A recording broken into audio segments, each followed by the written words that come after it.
চলো মধ্যম আঙুল দেখাই যুদ্ধবাজদের। দীর্ঘ বছর ধরে বাংলাদেশ থেকে তিনি নির্বাসিত।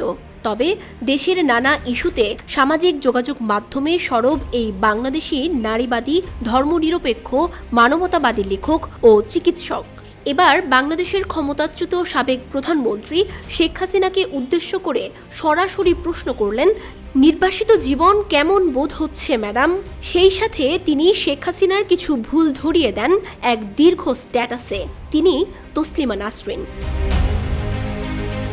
নির্বাসিত জীবন কেমন তা স্মরণ করিয়ে দিয়ে শেখ হাসিনার উদ্দেশ্যে তসলিমা বলেন, শুনেছি হাসিনা দিল্লিতে তার মেয়ের বাড়িতে থাকছেন, পার্কেও নাকি ঘুরছেন।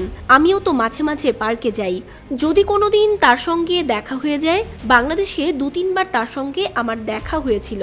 তিনি যে কোনোদিন আমার বিরাট বড় শত্রু হয়ে উঠবেন, আমাকে দেশে ফিরতে দেবেন না, আমার বই ব্যান করবেন, এ তো কল্পনাও করিনি। তাদেরই তো খুশি করতে আমার সাথে শত্রুতা করেছিলেন যারা দলবদ্ধ হয়ে তাকে দেশ থেকে বের করলো।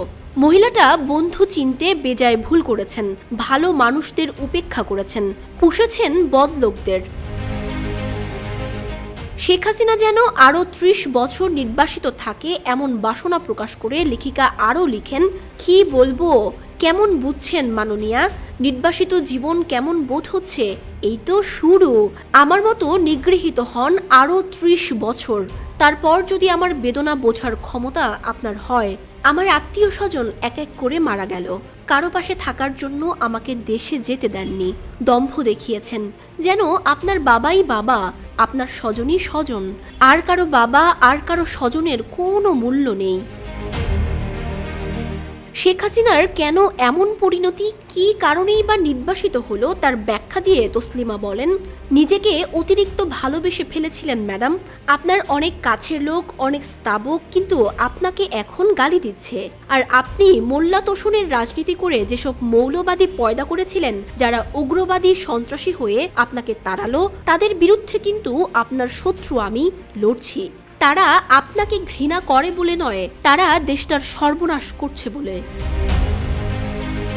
দেশের মানুষের প্রতি যে শেখ হাসিনার কোনো ভালোবাসা ছিল না, হাসিনাকে উদ্দেশ্য করে তসলিমা আরও লিখেন, আপনি তো দেশকে বা দেশের মানুষকে কখনো ভালোবাসেননি, ভালোবেসেছিলেন শুধু নিজেকে আর নিজের আত্মীয় স্বজনকে, এবং আশকারা দিয়ে স্তাবকদের অমানুষ বানিয়েছিলেন।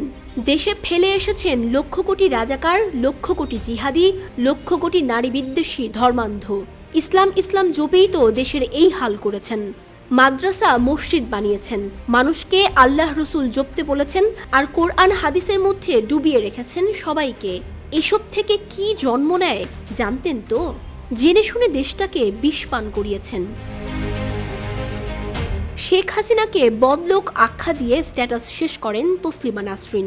পোস্টের শেষাংশে তিনি লিখেন, আপনার কর্মফল না হয় আপনি পেয়েছেন, কিন্তু আমি সারা জীবন দেশ দেশ করে দেশের মানুষের ভালো চেয়ে লেখালেখি করলাম, জীবনের ঝুঁকি নিয়ে করলাম, কি লাভ হলো? কিছুই না। কারণ দেশের মানুষকে আপনি মানুষ বানিয়ে আসেননি, একটাকে খুনি, বদমাশ আর অমানুষ বানিয়ে এসেছেন। নির্বাসনে আপনার কষ্ট হবে না, আপনার আত্মীয় স্বজন, আপনার আপন লোক তো দেশের বাইরেই সব, তাদের সাহচর্যে আর ধন দৌলতের মধ্যে চমৎকার কাটবে আপনার জীবন। আমার মতো আপনি তো আর একা নন, আমার মতো তো আর নিঃস্ব নন। বদলোকেরা আমি লক্ষ্য করেছি বেশ সুখে শান্তিতে জীবন কাটায়, ভালো লোকদেরই শুধু দুর্ভোগ পোহাতে হয়।